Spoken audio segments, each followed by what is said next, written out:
The flood levels from the destruction of the Nova Kakhovka dam in Ukraine are expected to reach their peak Wednesday, but the scale of the devastation across large parts of the region has brought fresh heartbreak in what is still an active war zone.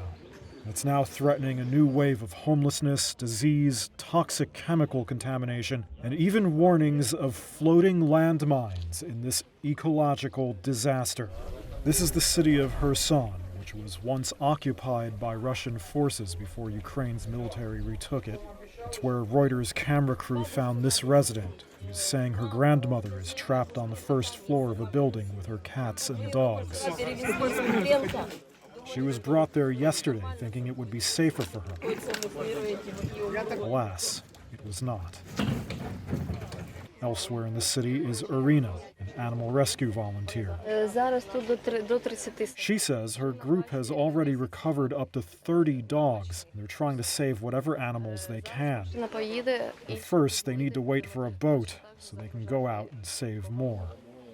Russian state media are reporting that although the water levels may have peaked, the floods are expected to remain for up to 10 days. The long-term damage is another matter. Ukraine's government says the destruction of the dam, which it blames on Russia, is threatening to leave hundreds of thousands of residents without access to drinking water. It also says it will turn what was once farmland into swamps and turn other areas into desert. Russia blames Ukraine for the disaster and has imposed a state of emergency in the areas that it controls, such as this town, Nova Kakhovka, where the destroyed dam is. Resident Valery Melnik's home is flooded, but he says he won't leave. He wants to stay, he says, because the war can't go on forever.